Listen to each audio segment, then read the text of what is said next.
पता नहीं दोनों भाभी शायद सो गई हैं। मेरा कोई फोन ही नहीं उठा रहा और ना ही कोई दरवाजा खोल रहा है। मैं तो कब से बेल बजा बजा के थक गई हूँ। इतना टाइम। सुनेहा, सारा सामान छुपा के रख दिया ना तूने? हाँ हाँ दीदी, मैंने सारा सामान छुपा के रख दिया है। और वो जो साड़ी थी ना, हम लोग परसों लेकर आए थे मार्केट से, उसे भी मैंने लॉकर में रख दी है। हाँ ठीक है, अब जाकर गेट खोल दे। वैसे दीदी, ये काजल दीदी कितनी चालाक है। घर में आकर ना फोन कर रही है और दोनों खटखटा रही है। इतना नहीं किया कि सुबह से फोन करके बता दे कि उन्होंने आना है। बस छापा मारना होता है। सही कहा।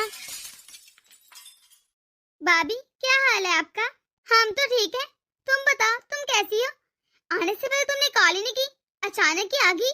काजल, ये बैग, इतना बड़ा बैग, ये बैग क्यों लेकर आई है तू?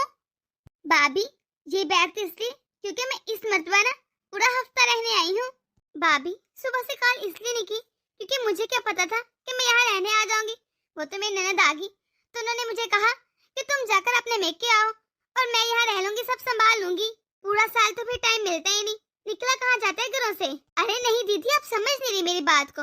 वो मैं इसलिए कह रही क्योंकि हम दोनों बहन तो अपने मेके जा रही है, तो आप अकेली क्या करेंगी यहाँ पर? क्यों रहेंगी, किस लिए रहेंगी? लेकिन भाभी अचानक से इस तरह। काजल अचानक से कहा? अचानक से तुम आई हो। अगर तुम मुझे फोन करके बताती कि तुमने आना है तो हम तुम्हें बता देते। भाभी आप लोग तो अपने मेके जाती ही रहती हो, एक हफ्ते बाद चली जाना। अभी मैं बहुत मुश्किल से अपने ससुराल में इजाजत लेकर आई हूँ। आपको तो पता है वो लोग मुझे कहाँ आने देते हैं। इतनी मुश्किल से टाइम मिला है, सिर्फ एक हफ्ते की तो बात है।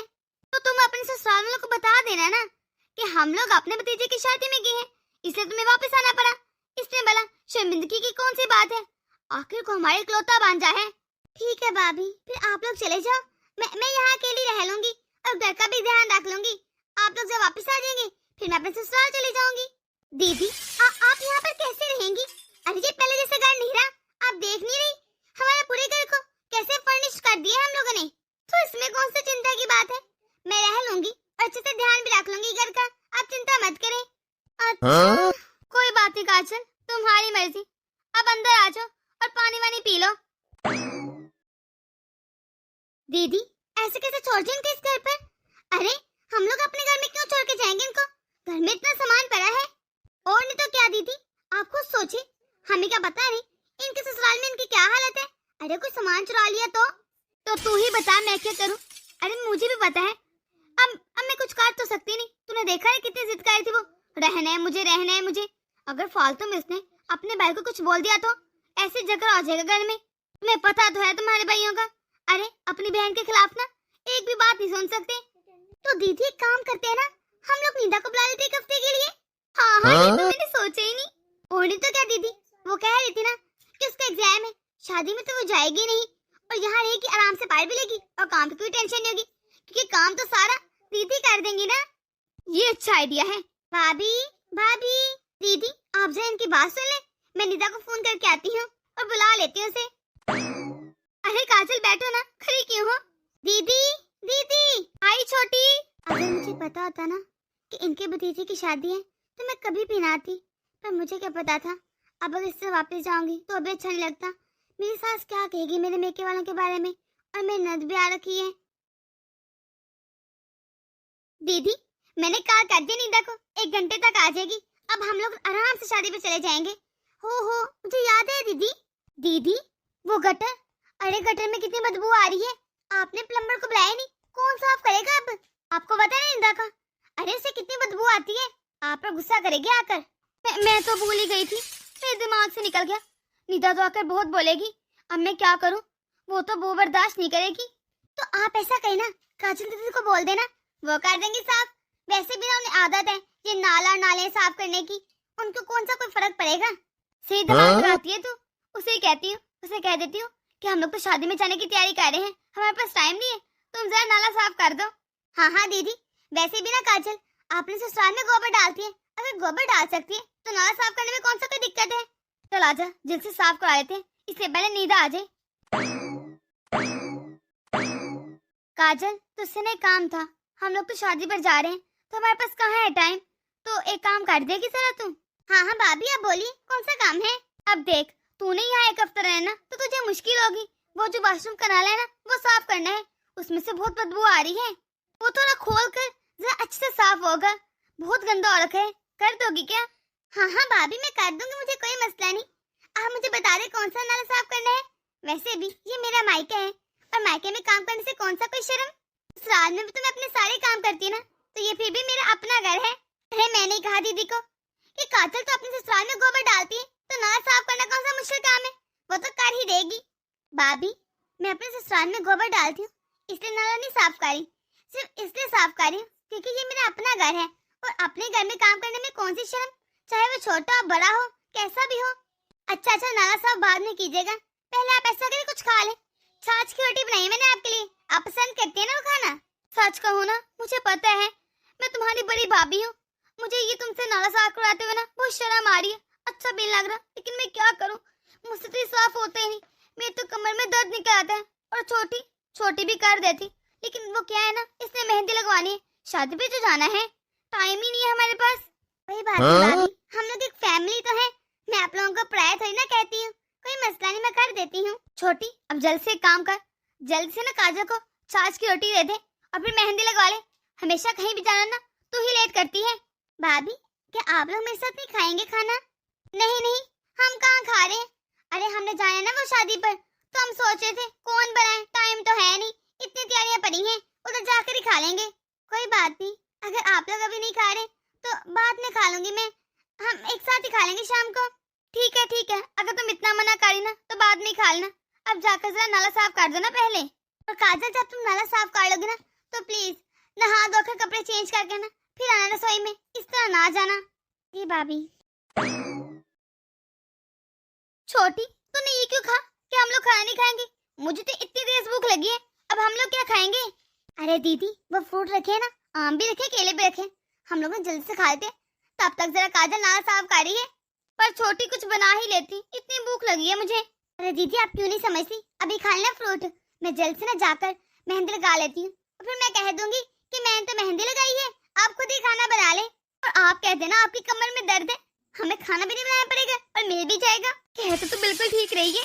भाभी भाभी अरे कहाँ रखे आम और केले, जल्दी से छुपा दे, लगता आ रही है यही। भाभी नाले का चैम्बर कैसे खुलेगा, मुझसे खुल नहीं रहा, जरा आकर बता देती मुझे। अरे काजल उसको तो ना ऊपर उठा के खोलते हैं, खुल जाएगा, जरा ध्यान से खोलना जाकर। वो मैं ये कह रही थी अगर आप मेरे साथ चल लेती, आप बस पास खड़ी हो जाना, नाला मैं खुद ही साफ कर लूंगी, वरना मुझे बार बार आकर ना आपको बुलाना पड़ेगा, वो नया घर बन गया ना तो कुछ चीजों का मुझे नहीं पता। अरे नहीं दीदी हम कैसे आ सकते हैं, बहुत बदबू आती है, बदबू तो बर्दाश्त ही नहीं होती, और दीदी की कमर में दर्द बताया था ना, वो कहाँ खड़ी हो सकती इतनी देर, वो तो खड़ी नहीं हो सकती। नाला साफ मैं कर रही हूँ और इन लोगों को मेरे पास खड़े होने में मसला है, ये लोग खड़े भी नहीं हो सकते। जब माँ थी तब तो भाभी थोड़ी बहुत मेरी इज्जत कर ही लेती थी, लेकिन अब तो कोई कदर करते ही नहीं है। मेरी बेटी सही कहती है, जब आपको कोई मामी बुलाती ही नहीं तो क्यों जाती हूँ, मैं ही पागल हूँ जो हर मर्तबा अपने मेके में दौड़ी आती हूँ, क्या करूँ ना, आखिरकार पूरा बचपन गुजारा है, मेका तो मेका ही होता है ना। भाभी नाला साफ हो गया है, अब चाहे कितनी मर्जी बारिश हो या कुछ भी हो, अब पानी नहीं रुकेगा, अच्छे से साफ कर दिया मैंने। मम्मी मैं आ गई। अरे बुआ जी आप भी आई हैं, कैसी हैं आप? निदा इधर आ जाओ, बुआ को नहाने दो फिर मिलना उनसे। क्या मतलब आपने नहाना क्यों है?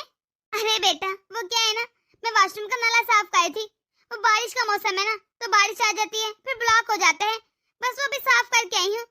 लेकिन बुआ जी आपने क्या नाला साफ किया? मम्मी मौसी आप लोग बुआ से क्यों नाला साफ करवा रही, वो लोग मेहमान है इस घर में। निदा तुम्हें नहीं पता क्या, हम लोग ने शादी पर जाना है तो मैंने मेहंदी लगवानी थी और तेरी मम्मी की कमर में दर्द रहता है, इसलिए बस तेरी बुआ को कह दिया। अरे निदा कोई बात नहीं, तो इतना गुस्से की कारी है, मैं भी जिस घर की बेटी ना तो अपने घर में काम करने की कौन सी कोई शर्म, कोई बात नहीं। पर मासी शादी में ना अभी 2 हफ्ते बचे हैं, वहीं पर लगा लेती मेहंदी। अच्छा सर मैं नहा कर आती ना, फिर बैठ कर मिलजुल के बातें करेंगे। तो छोड़ ना बेटा, तू भी क्या बातें लेके बैठ की, कुछ नहीं होता अगर साफ कर भी लिया उसने। छोटी मेहंदी लगाने से पहले मुझे याद है एक काम तो कर दे, अब ये आई है तुझे कुछ देना भी तो है ना, ऐसा कर अलमारी में जो साड़ियाँ पड़ी ना जाके वो ले आ, उनमें से देखते कौन सी देनी और कौन सी नहीं। ठीक है दीदी मैं लेकर आती हूँ। दीदी आप एक बात तो बताओ, ये काजल दीदी को आप इनके सर पे क्यों चढ़ा रही हैं? अरे वो अब इस घर की बेटी नहीं है, ना लगती है तेरी। और तो बुआ है उन दीदी की। आपने ये हैवी हैवी साड़ियाँ क्यों मंगवा ली उनको देने के लिए? तो जरा मुझे दे तो सही है साड़ियाँ। क्या दीदी, अगर मैं आपकी जगह होती ना, मैं तो 50-100 दे के रुखसत कर देती बस। अरे वो क्या लेकर आई है? सिर्फ 1 दर्जन केले, वो भी तो बुआ लगती है ना। तो दे तो सही। वैसे दीदी, ये वो साड़ी नहीं जो आपने बहुत महंगी मंगवाई थी, वो नानिया की शादी में पहनी थी ना? हाँ है तो वही, मुझे बहुत पसंद थी। तो फिर आपने ये साड़ी क्यों मंगवाई है उस काजल को देने के लिए? ये तो बहुत महंगी थी ना। अरे पागल, इस पर ना तेल गिर गया था। अभी कौन सा वो देख रही, पैक करके दे देंगे। खोलने बैठेगी थोड़ी, अपने घर जाके खोलेगी, और खोलेगी भी उधर जाके पता चलेगा। कभी हमसे जिक्र किया भी ना, ऐसा दे दे वैसा दे दिया, तो हम कह देंगे कि हमने तो ठीक ही दिया था बीबी, तूने गिरा दिया होगा कुछ ना कुछ। और एक साड़ी जो तेरे हाथ में है ये दे देते हैं। पर दीदी ये तो बहुत ओल्ड फैशन है, इसका तो फैशन ही चला गया है। तू कौन से जमाने में रह रही है? अरे ये जहाँ से है ना, इसे कोई फैशन वैशन नहीं पता, पहन लेगी सब। तू जा, इसे मैं पैक करके दे देती हूँ। तूने देखा है ना कैसे कपड़े पहन के आई ये, इनका कोई स्टैंडर्ड वैंडर्ड नहीं है। जहाँ ये काम करते हैं ना गोबर का, वहीं ये साड़ी चलती हैं। अच्छे से पैक करके दे दूंगी, देखना खुश हो जाएगी। उसे क्या पता कि पुरानी है। यही कह रहे वैसे आप। चल एक तू दे देना, एक मैं दे दूंगी, दोनों तरफ से तो मिल जाएगी इसे। मम्मी ये सब क्या है? मम्मी जब मैं आई थी तब आपने बताया कि बुआ जी ने नाला साफ किया है और वो बाहर की सफाई कर रही है। अरे वो यहाँ पर काम करने है क्या? तेरी बुआ खुद ही कह रही थी कि सारे काम मैं कर देती हूँ, तुम लोग शादी की तैयारी कर लो, तुम लोगों ने जाना है शाम को। लेकिन मम्मी इस तरह अच्छा थोड़ा ना लगता है, आप लोग क्या क्या काम करवा रहे बुआ जी से, मुझे नहीं अच्छा लगता है। तो करने देना तेरी बुआ को काम। वैसे भी ना मेके में काम करके ना अलग ही मजा सुकून मिलता है, जो कार्य करने दे। और तेरी बुआ ना गोबर डालते अपने ससुराल में, कोई फर्क नहीं पड़ता फिर। अरे ये सब छोड़ नहीं था, मैंने तुझे इसलिए बुलाया है ताकि तू पूरे घर का ध्यान रख सके।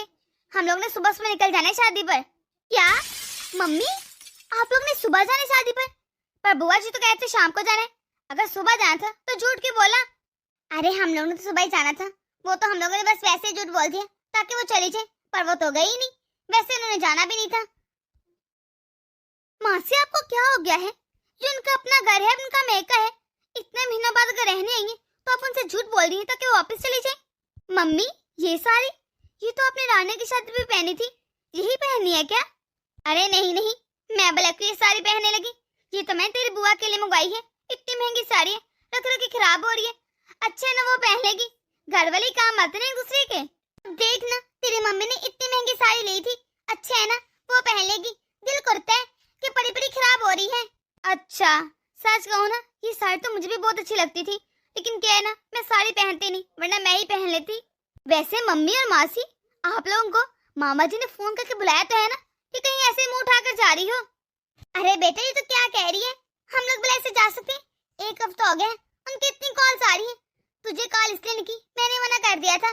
मैंने कहा उसके एग्जाम है, डिस्टर्ब ना हो जाए। तेरी मामियाँ कह रही थी कि जब तक बुआ नहीं आएगी कोई काम शुरू नहीं होगा। बहुत इंतजार कर रहे हैं हमारे मेके वाले।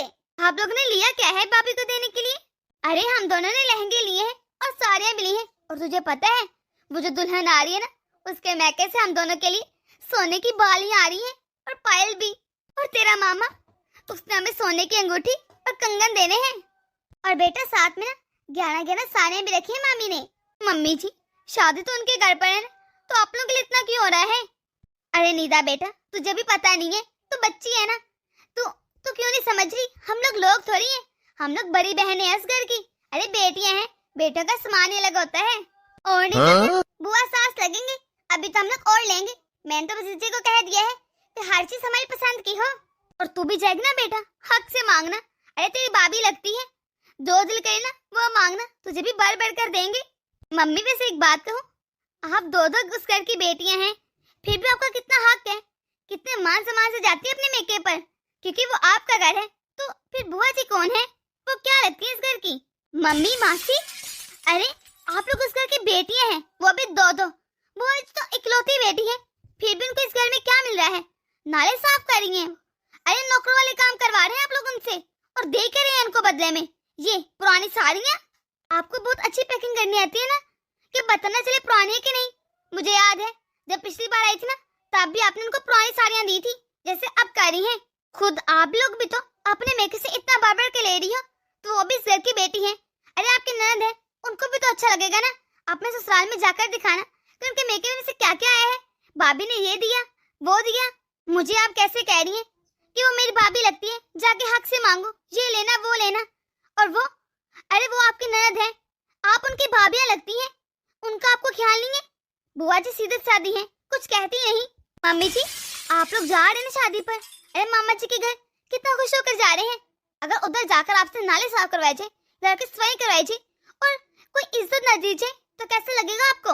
अरे बेटा जो जैसा होता है ना उसके साथ वैसा ही होता है। अब देख तेरी बुआ के ससुराल में है ही क्या, उनको उनके औकात के मुताबिक मिल रहा है, और हमारे मेके में, अरे हमारा मेका देख, और बेटा ससुराल भी देखना, हमारी बात अलग है। देख नहीं था, अब तेरी बुआ के हिसाब से नहीं, दो सारे बहुत हैं, और इसमें कौन सा कोई खराबी है? इतनी महंगी साड़ी ली थी, अब मैं भाई किसी को दूंगी मुझे अच्छा थोड़ा ना लगेगा, क्यों दो इतनी महंगी साड़ी? अच्छा है तेरी बुआ पहन लेगी, मुझे भी अच्छा लगेगा। लगता है मम्मी आप भूल गई हैं, लेकिन आपने मुझे कल तक बताया था कि आपकी साड़ी पे ना ऑयल का निशान लग गया है, ऑयल गिर गया था, और आप ये दे रही हैं। मम्मी माना कि उनके ससुराल की कंडीशन अच्छी नहीं है, लेकिन उन्होंने आज तक आपसे तो कुछ ना मांगा। अरे जो करते हैं खुद करती हैं।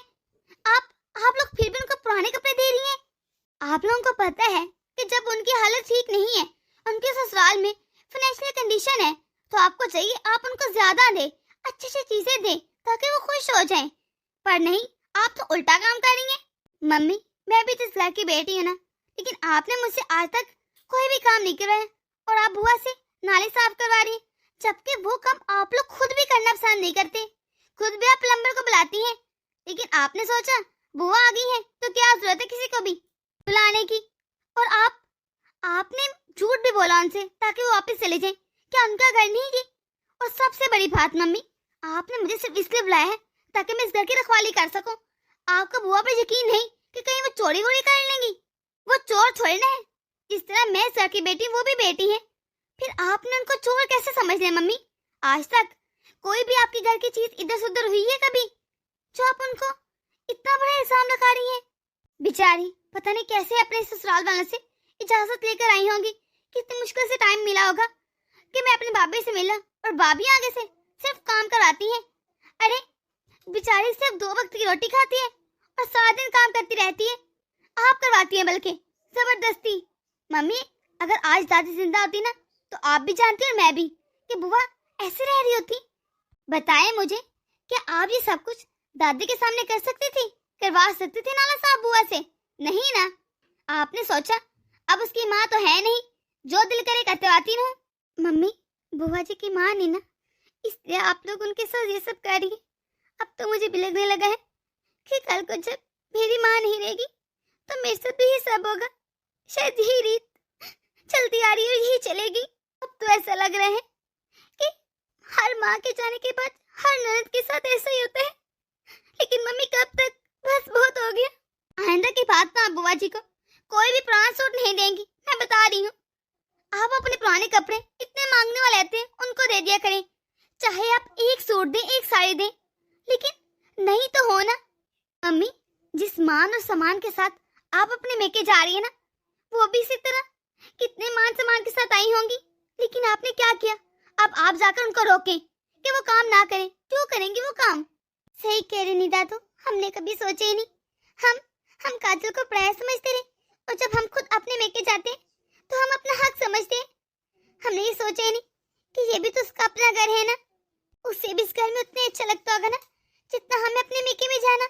हर लड़की को अपने मेके में जाना सबसे ज्यादा पसंद है।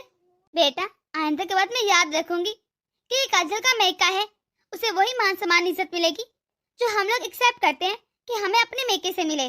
ठीक है, मैं बुआ जी को बुलाती हूँ। बुआ जी बाहर क्या कह रही हैं? इधर रूम में आ जाए, हम लोग बातें कर रहे हैं। आई बेटा। हाँ बोल बेटा, क्या बात है? क्यों बुला रही थी मुझे? अरे मैं नहीं, मम्मी बुला रही थी। कब से आपका पूछ रही है कि कहाँ रहेगी, हमारे पास आके बैठी नहीं रही।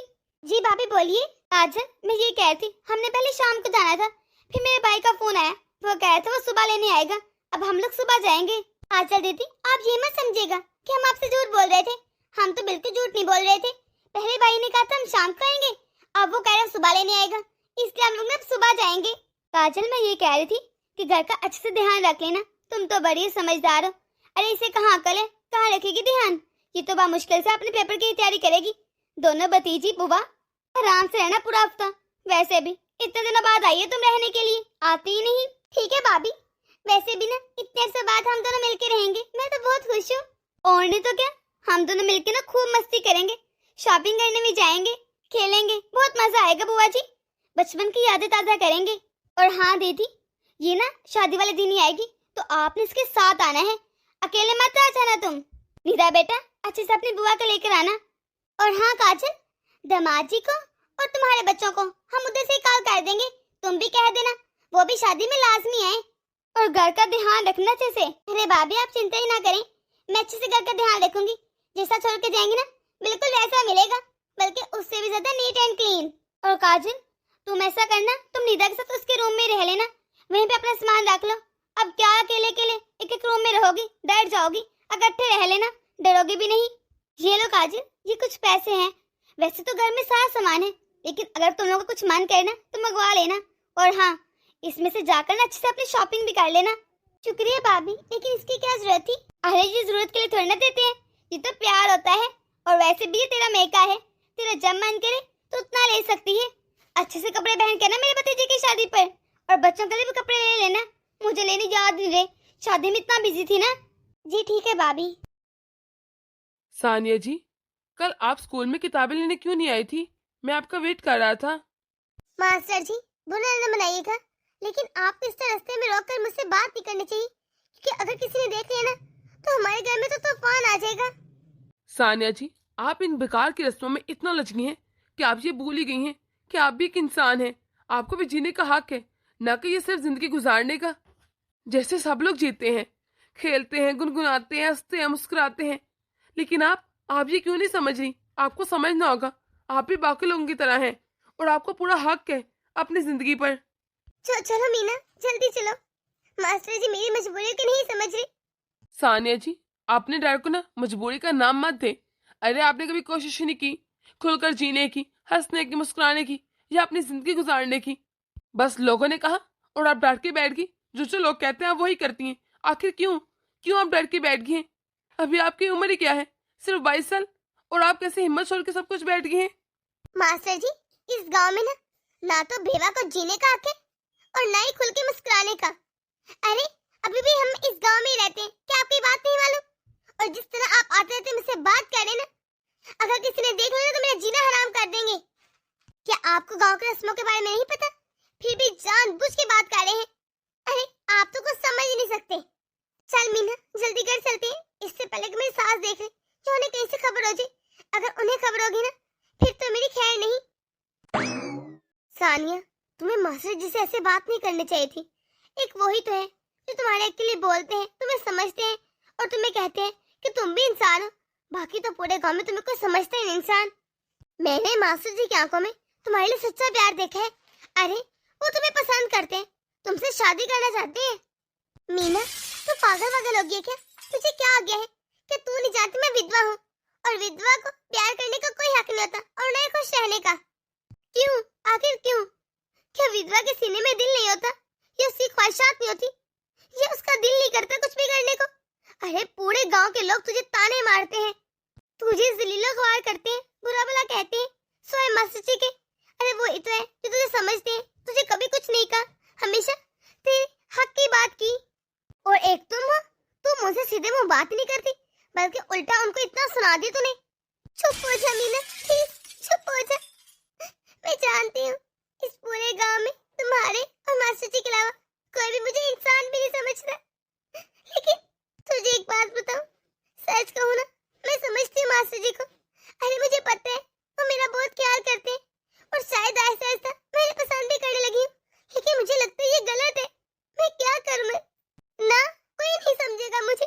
अरे देखा जाए तो क्या विधवा के सीने में दिल नहीं होता? अरे वो इंसान नहीं होती, उसकी ख्वाहिशात नहीं होती। मेरा भी दिल करता है मैं अच्छे रंग के कपड़े पहनूं, मुस्कुराऊं, बातें करूं, हर एक से घुल मिल के मिलूं, लेकिन हर कोई मुझे ऐसे देखता जैसे मैं अछूत हूं। और माँ जी हर रोज ये बात मुझे समझाती है कि तू एक विधवा है, और विधवा ना तो दूसरी शादी कर सकती और ना ही किसी के बारे में सोच सकती। वो ऐसे पूरी जिंदगी गुजारे एक विधवा बनकर, मेरी सास तो यहाँ तक कहती है कि विधवा को तो जीने का हक ही नहीं, उसे तो मर जाना चाहिए। मैं तंग आ चुकी इन रस्मों से। तुम्हें लगता कि मैं सबसे खुश हूँ? अरे मैं तो तंग आ चुकी खुद। कभी कभी मुझे लगता है शायद इन रस्मों के बीच मैं ही न चढ़ जाऊं, मैं मर ही न जाऊं। अरे अभी तो मेरे जीने के दिन थे, हंसने मुस्कुराने के दिन थे। अभी मेरी उम्र क्या थी? मुझे ऐसा लगता है मैंने अपने आप के काल कोठरी में बंद कर लिया है। ये कैसे कैसे रस्म है, कैसे रिवाज है जो जो इंसान को मरने पर मजबूर कर देते हैं। ऐसे तो नहीं ना होते रस्म रिवाज लोग, लेकिन लोग क्यों नहीं समझते कि अगर किसी का पति मर गए तो इसमें उस बेचारी का क्या कसूर है कि वो भी मर जाए साथ ही। लोग क्यों उसका जीना हराम कर देते हैं। मुझे माफ कर दे सानिया, मुझे माफ कर दे। मुझे नहीं पता था कि तेरे दिल में इतना कुछ छुपा है। मुझे तो लगा तू लोगों की बातों में आकर जीना भूल चुकी है, अब तू भी ऐसी जिंदगी चाहती है। मुझे लगा जो कुछ हो रहा है तूने कबूल कर लिए, लेकिन नहीं, तू भी जीना चाहती, खुल के सांस लेना चाहती, खुश रहना चाहती। बस तुझे लोगों का डर है कि कहीं वो बातें न सुनाए या कुछ कह ना दे। हाँ तो सही कह रही है। मुझे लोगों का डर है, लोगों के तानों का डर है। अरे सबसे ज्यादा मुझे अपनी सास का डर है। वो तो मुझे ताने मार मार के मार ही ना दे। अब मैं अपने घर चलती हूँ, बहुत टाइम हो गया है। अगर मेरी सास आ गई ना पहले तो वो मुझे बहुत डांटेंगी कि मैं इतना लेट क्यों होगी। मुझे माफ कर दे, मैंने जाने अनजाने में शायद तेरा दिल दुखा दिया। नहीं नहीं ऐसा मत कह, एक तू ही तो है जो मुझे समझती है, मेरी दोस्त है, मेरे साथ हर जगह चली जाती है। वरना बाकी पूरे गांव की औरतें मेरा चेहरा भी देखना चाहती। अरे मुझसे मिलती नहीं, मेरे साथ जाती नहीं, ऐसे जैसे विधवा होना कोई पाप हो। आज जरा इस बहू को घर आ लेने दो। अरे बहुत सर चढ़ गई है मेरे, अभी तक आई नहीं घर, इतना टाइम हो गया है, कहाँ रह गई है ये? आगे महारानी, मिल गया टाइम। अरे तुझे कितनी बार समझाऊं कि लिख कर दे दूं कि तू इस घर की विधवा है। अरे इज्जत है इस घर की, फिर भी हर वक्त बाहर घूमती रहती है।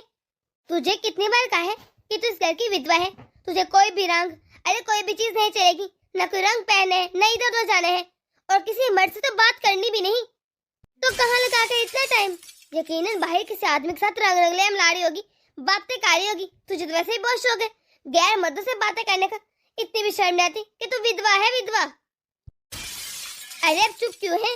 अब बोलती बंद होगी, क्योंकि पता जो है कारनामे से अंजाम दिए। तुझे कितनी बार समझाऊं इस घर की विधवा है, इधर आते जाते लोग से बात नहीं करनी। ये फिर तो सड़क पर दरमियान में खड़ी होकर मस्जिद से क्या बातें कर रही थी? बल्कि बातें क्या, इश्क लड़ाई थी, नैन मटक्का कर रही थी। जरा भी शर्म तो आती नहीं होगी। अरे तेरे पति को मरे हुए साल ही कितने हैं और तुझे सब्र नहीं हो रहा? माँ जी जैसा आप समझ रहे वैसा कुछ नहीं, और आप इस तरह मुझसे यहाँ पर खड़े के बातें मत करें, अंदर तो आने दे। इस तरह आवाजें बाहर तक जाती हैं, अच्छा नहीं लगता। अच्छा, अब तुझे बहुत शर्म आ रही है। अरे जब सड़क पे खड़ी होकर इश्क लड़ाई थी तब शर्म नहीं कि चार लोग देख रहे हैं, अब कैसे अंदर चलें? चुप, ये टस्से बहाने ना बंद कर मेरे सामने। याद रखना आज तो सिर्फ तुझे 4 डंडे पड़े हैं। अगर आइंदा मुझे पता चला कि तू बाहर खड़ी होकर किसी भी मर्द के साथ बातें करी ना, फिर देखना तेरी खाल दे दूंगी। आई बड़ी अपनी औकात भूल गई है कि तू विधवा है विधवा, वो भी मेरे बेटे की। ये कैसे लोग हैं? इनको जरा शर्म नहीं आती? बिना बात के बिना मतलब के कैसे मुझ पर इल्जाम लगा देते हैं? और माँ जी को क्या नजर नहीं आता? अरे मैं इंसान नहीं हूँ क्या? आए रोज मुझे इतना मारती, मेरे पूरे जिस्म में दर्द रहता है। इस तरह मैं रोज घुट के मरती हूँ। इससे अच्छा तो मैं एक बार ही मर जाती। ये मेरा कोई दिल नहीं करता कि मैं भी सजूं संवरूं, खुश हूँ, खेलूं, मुस्कुराऊं, अच्छे कपड़े पहनूं। लेकिन जब तक ये बातें मुझे समझ आई कि तैयार होना क्या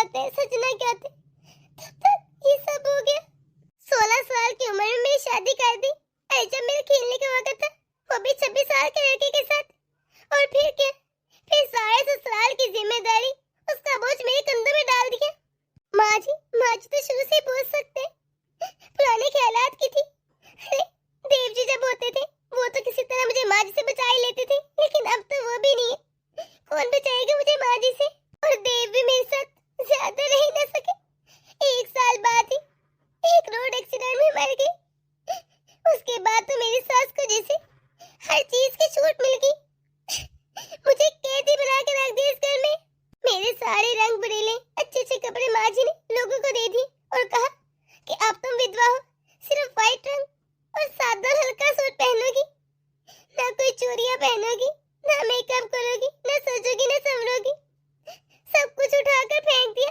अभी तो मेरी जिंदगी शुरू हुई थी और शादी खत्म होगी।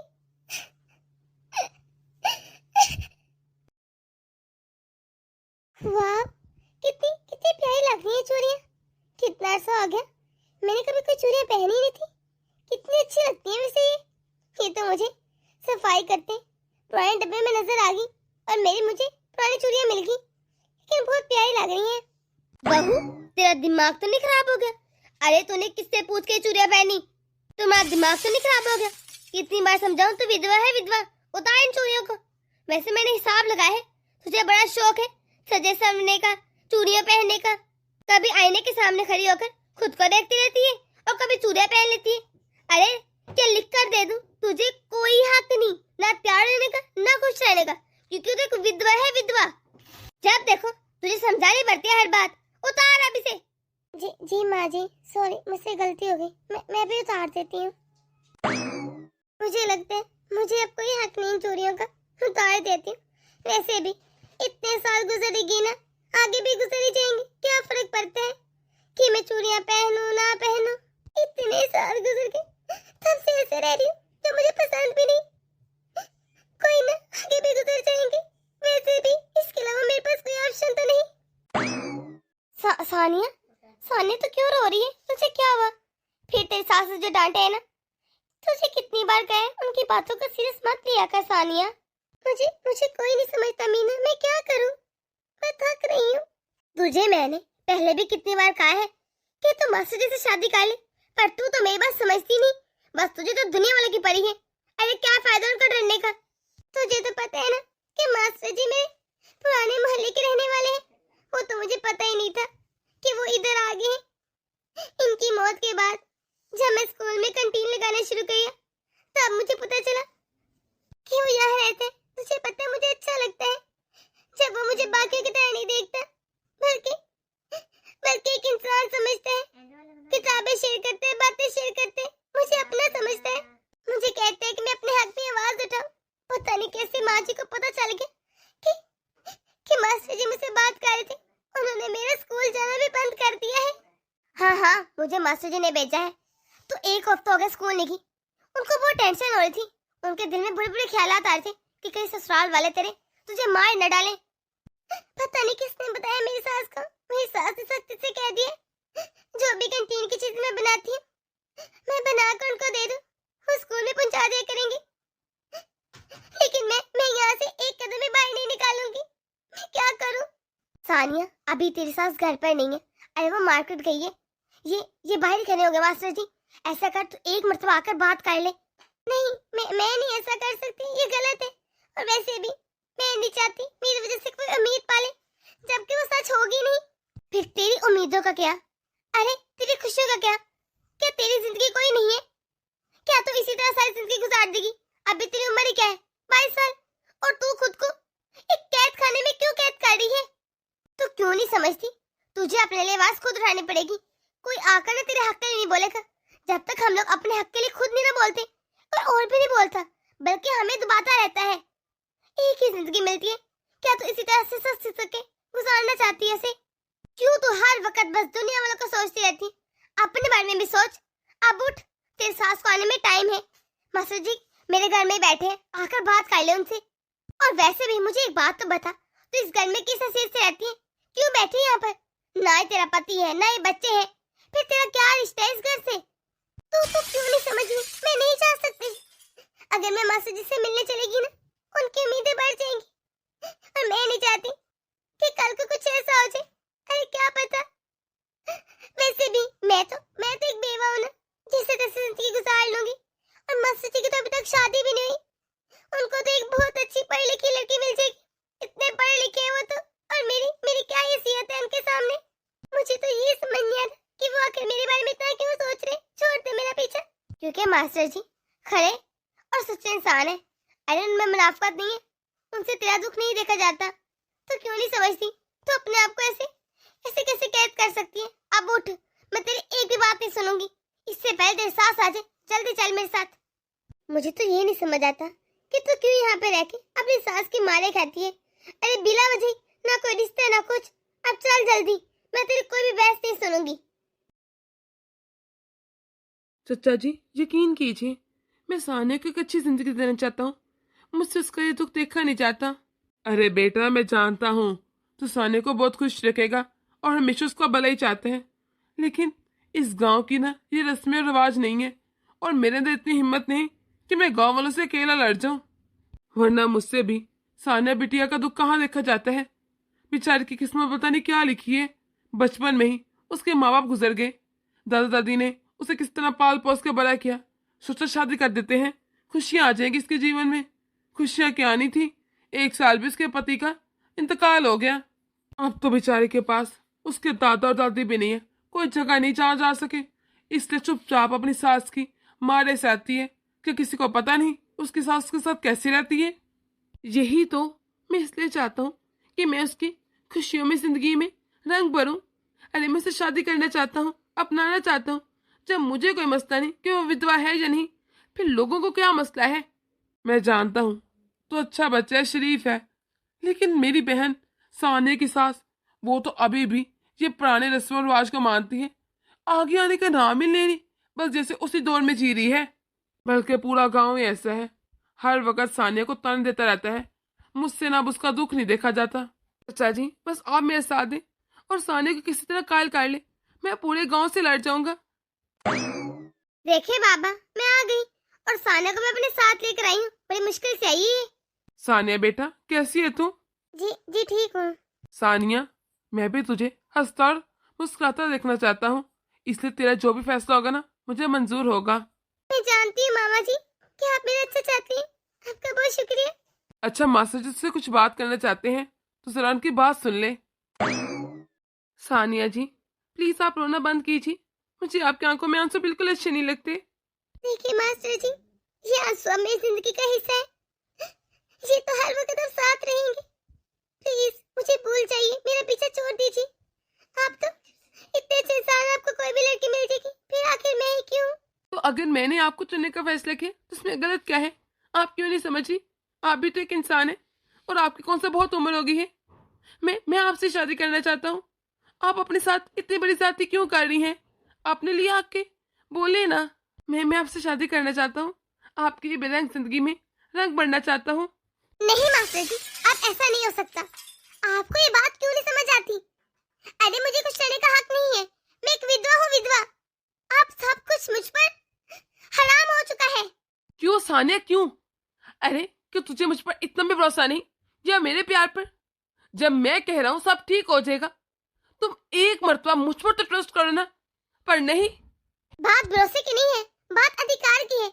और मेरा अब जिंदगी पर कोई अधिकार नहीं, और न शादी पर। क्यों, आखिर क्यों नहीं है?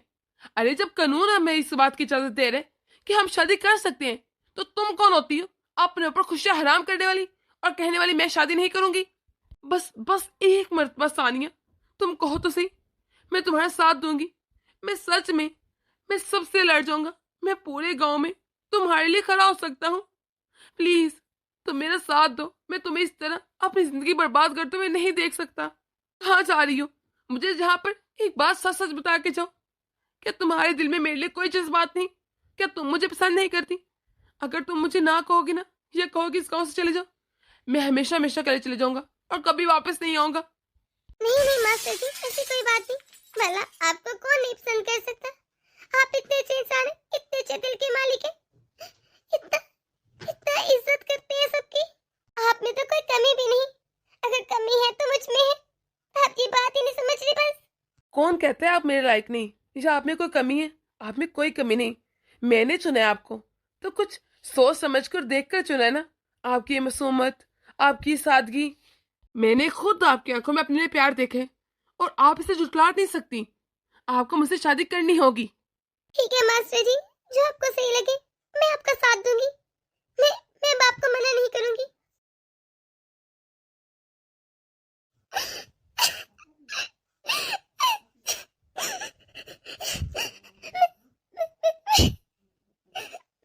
मैं नहीं चाहती, लेकिन पता नहीं क्यों मुझे मुझे मास्टर जी अच्छे लगने लगे।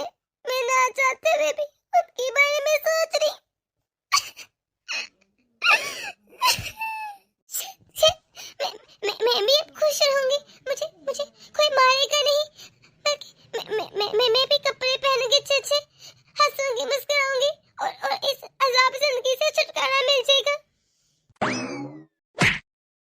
मैंने तुझे सख्ती से मना किया था कि उस मास्टर जी से दूर रहना, लेकिन नहीं, तुझे तो पता नहीं जवानी के कौन से रंग चढ़े हैं।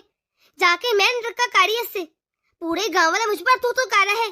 लगता है उस दिन ने 4 डंडे खा के तेरी ना अकल ठिकाने नहीं आई थी। काम थे वो डंडे। आज तो तेरी मैं खाल उधेड़ के रहूंगी। आज तेरी खैर नहीं। जरा अपने आप को बचा कर दिखा मुझसे।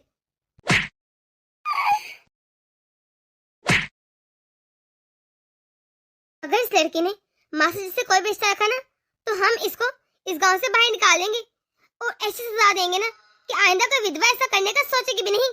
वही तो पाप क्या है, पाप इसने। इसे तो ऐसे सजा मिलनी चाहिए कि कोई सोचे भी ना ऐसा करने से। शर्म तो इसको आई नहीं जरा भी। बस कीजिए, बहुत हो गया। बहुत सुन ली मैंने आपकी बातें। अगर प्यार करना कोई गुनाह है या कोई पाप है तो दीजिए मुझे सजा। लेकिन सानिया, आपकी कोई गुड़िया नहीं जिसे जब चाहे जिसे चाहे आप इस्तेमाल कर सकती हैं। वो एक इंसान है। क्या उसके सीने में दिल नहीं? आप उसे नौकर से बदतर समझती हैं, जैसे वो कोई अछूत है या बहुत बड़ी पापी है। आपने इसे घर में कैद कर रखा है। कोई भी शादी हो, कोई फंक्शन हो या किसी के घर जाना हो, आप उसे वहां भी लेकर जाती, जैसे इसके जाने से वहां पर कोई मातम हो जाएगा या कुछ हो जाएगा बहुत बुरा। क्यों? विधवा को क्या सांस लेने का कोई हक नहीं? क्या उसने चाहा था वो विधवा थी? इसमें भला इस मासूम का क्या ही कसूर है? आप लोग ये क्यों नहीं समझते? और वैसे भी उसने कानूनन कोई जुर्म नहीं किया। विधवा कह कह के आपने उसके ऊपर हर चीज की पाबंदी लगा दी है। वो अच्छे कपड़े नहीं पहन सकती, चूड़ियां नहीं पहन सकती, यहाँ तक कि शीशा भी नहीं देख सकती। ये कैसी रस्में आप लोगों की? बाहर नहीं घूम सकती, लेकिन हाँ, आप उसे अपने काम बहुत अच्छे से करवाती हैं। वैसे इससे अच्छा तो ये था रोज गुड गुड के मरने से कि आप उसको, जब उसका पति मरा था, साथ ही उसे भी मार देती। अब आप लोग खुश थे? आपके कलेजे में ठंड पड़ जानी थी। आप लोगों ने इस बेचारे की जिंदगी अजीरन कर दी है। जब मैं चाहता हूँ मुझसे शादी करूं तो आप लोगों से क्या मसला है? जब मुझे मसला नहीं वो विधवा है या नहीं। अरे अगर मैं उससे शादी करूंगा तो कम से कम वो खुल के सांस ले सकेगी, अपनी पसंद के कपड़े पहन सकेगी, चूड़ियां पहन सकेगी, हंस सकेगी, फंक्शंस में जा सकेगी। जब हमारा कानून हमें इस चीज की इजाजत दे रहे तो तुम लोग कौन होते हो हमें रोकने वाले, हम पर पाबंदियां लगाने वाले?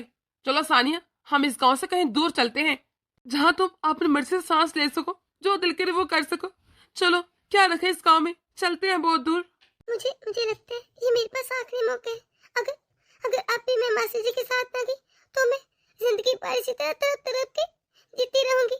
लोगों की गालें सुनूंगी, उनकी उनकी धुतकार वाली नजरें सहूंगी, नान तान सुनूंगी। मैं चली जाती हूँ इसके साथ, क्योंकि अगर मैं ना भी गई तो भी गांव वाले मुझे मासी जी के ताने दे दे के मार ही डालेंगे। इससे अच्छा मैं इनके साथ ही चली जाऊं। ये तो मुंह बनाकर मुंह में क्या ही सोची जा रही है? इसे साफ साफ कह कि तू मेरी बहू है, तू कहीं नहीं जाएगी इसके साथ और हमेशा मेरी बहू रहेगी। हाँ माँ जी, मैं आपकी बहू थी, लेकिन आपने तो मुझे अपना गुलाम भी बना लिया। मुझे तो इंसान भी नहीं समझा। मैंने क्या चाहा था आपसे कि आप मुझे थोड़ी सी इज्जत दे दी, थोड़ा सा मान दे दी। इससे ज्यादा मैंने क्या ही चाहा था? हर वक्त मुझे विधवा होने का ताना मारती थी, जैसे इसमें मेरा दोष हो। इंसान समझने दूर की बात, आप तो मुझे एक बेजान गुड़िया समझती हैं, जिसे जब चाहे जिसे चाहे आप इस्तेमाल कर सकती हैं अपने फायदे के लिए। ये साले ने क्या कहा? कभी आज तक मेरी माँ से कभी ये बोली नहीं। ये आज इसे क्या हो गया? कहीं जी सारा काम खराब ही ना कर दे। देखिए सरपंच जी, अगर मैं इस गांव से ना गई और मासी जी को छोड़ भी दिए, फिर भी गांव वाले मुझे हर वक्त मासी जी का ताना मारते रहेंगे और मार ही डालेंगे। इससे अच्छा मैं मासी के साथ चले जाऊं, कम से कम मैं खुश तो रह सकूं ना। मैं अपनी मर्जी से इस गांव को छोड़ के जाना चाहती हूँ। क्या ये तुम्हारा आखिरी फैसला है? अच्छे से सोच लो सानिया, ये आखिरी मौका है तुम्हारे पास। जी, ये मेरा आखिरी फैसला है। मैं मासी जी के साथ खुश रहना चाहती हूँ। अगर मेरा पति मर गया, इसमें मेरा क्या कसूर कि मैं पूरी जिंदगी विधवा बन के गुजारूं? जब किसी आदमी की बीवी मर जाती है, वो तो अगले दिन ही शादी कर लेते हैं, उसे कोई कुछ कहता भी नहीं। ये कहाँ का इंसाफ है कि अगर पति मरे तो विधवा बन जाओ और अगर पत्नी मर जाए तो अगले दिन शादी कर लो। आप लोग क्या मुझे गांव से निकालेंगे? मैं खुद इस गांव को छोड़ के जा रही हूँ। चलो मास्टर जी। सानिया बेटा, आज शाम को मेरे घर में तेरी शादी होगी और फिर तो रुखसत हो जाना इस घर से। चलो सानिया, तुम मेरे साथ मेरे घर चलो, मैं तुम्हें प्यार से तैयार करती हूँ और दुल्हन बनाती हूँ। फिर देखना तुम भी खुश रहोगी, तुम्हारी जिंदगी में भी खुशियां होंगी। ये क्या हो गया? ये तो सारी काया पलट गई। मैं तो सोचा था सानिया को पूरी जिंदगी अपने घर में रखूंगी और मुझे एक फ्री की नौकर भी मिल जाएगी और वो मेरी जिंदगी भर खिदमत करती रहेगी। अब मैं क्या करूंगी? दोस्तों, सानिया ने अच्छा फैसला किया कि नहीं? आप कमेंट बॉक्स में अपनी राय जरूर दीजिएगा। अगर आप लोग इस चैनल पर नए तो इसे सब्सक्राइब कर दीजिए ताकि हमारी हर नई वीडियो आप तक आसानी से पहुंच सके। तो मिलते हैं अगले वीडियो में।